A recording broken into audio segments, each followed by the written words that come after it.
don't try to kill the ego. I know when we have trauma, we tend to want to kill our ego because it's so painful. But what we want to do instead is to make it grow to a healthier level. Because the ego truly is just unconscious. It doesn't know how to deal with situations. And it's just, if you want to kill it, you will just create more pain because you will create resistance in your mind. And so what we want to do instead is to teach the ego, is to tell the ego how to function more healthily. And actually what's super interesting is when you heal, you will see how much you're so much more functional. And you're functional not because you killed the ego, but because your ego is grown up, because your ego is mature. So it's very important, I think, to integrate in our healing the perspective of maturity and how we can just grow up in maturity. So to give you an example, some people, and that might be your case, after childhood sexual trauma, and that was my case too, I used to take things very personally. So because I was so overreactive and so much in pain, I would react to everything people would say about me, or every action they would do. I would take it personally and be like, why are they doing this? Why are they acting this way? And this is an immature ego, because if you're threatened for a few words, if you're threatened by a simple action that is not such a big deal, then you will never be at peace, because this will happen all the time. It's just life. People are just acting all the time and they're just saying things all the time. So we want to learn how to get non-reactive, and that's maturity.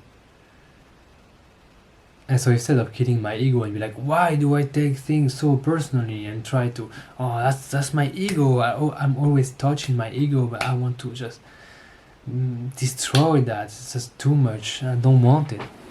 Instead of that, the perspective would be, how can we teach that ego that things are not such a big deal?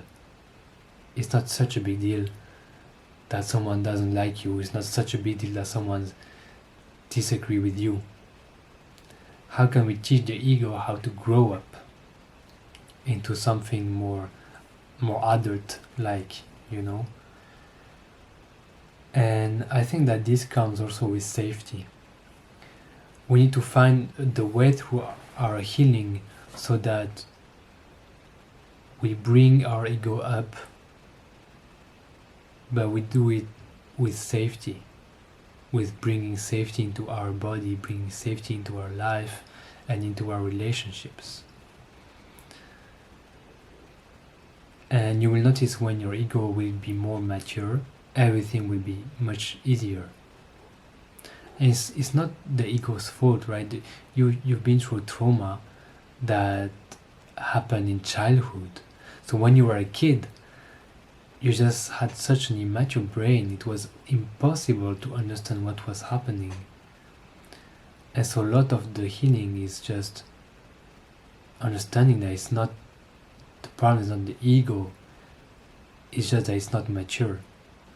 So what we do is just, for example, we take a problem and we teach a new perspective, we teach a new framework to that ego, and we learn how to remain stable internally and centered, and we learn how to resolve our self-esteem so that our ego doesn't need so much to prove itself, you know, doesn't need so much to get so reactive.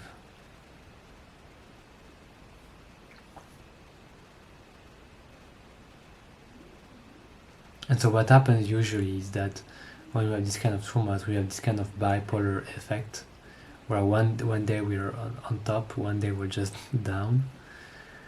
And this is basically the ego trying to find the self-esteem, but it just doesn't know how to do it.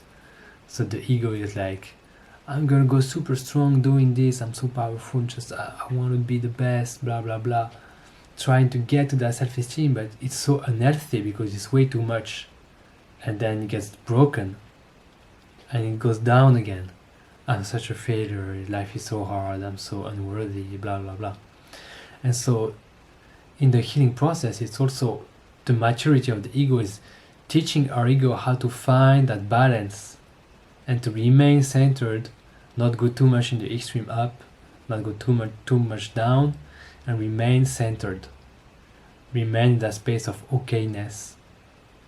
Remain in that space of acceptance. And that's what an immature ego does. It's just craving, aversion, craving, aversion, craving, aversion. I want something. No, I don't want. I want to avoid. I want something. I want to avoid. And it's like not stable because the need of the inner child are just so messed up. So we bring security, we bring reassurance, we bring self-love, we bring clarity, and then it calms down the ego and allow it to move up to something more mature and integrated. And so in the end of the path, or once you have made a lot of progress, the ego doesn't become such an overwhelming mechanism internally. It's more like it's integrated, right? It's just stable. It can't be really destroyed anymore because you see that it's not necessary, and you have this peace of mind because you're not putting so much fake fronts on you, fake masks that are just there to mask your insecurities. And so that's also what a healthy ego is the ability to show yourself without hiding. And that's scary, I know, but that's the way truly. And also the way to really make our ego become mature is to learn how to be vulnerable. And it can sound counterintuitive because the ego often wants to, get over this. But truly, by being vulnerable and understanding that it's okay to be vulnerable and it's okay to be who you are, then the ego will calm down and stabilize. So yeah, these are my thoughts right now, and I hope this helped you, and I wish you a beautiful day or evening. Bye.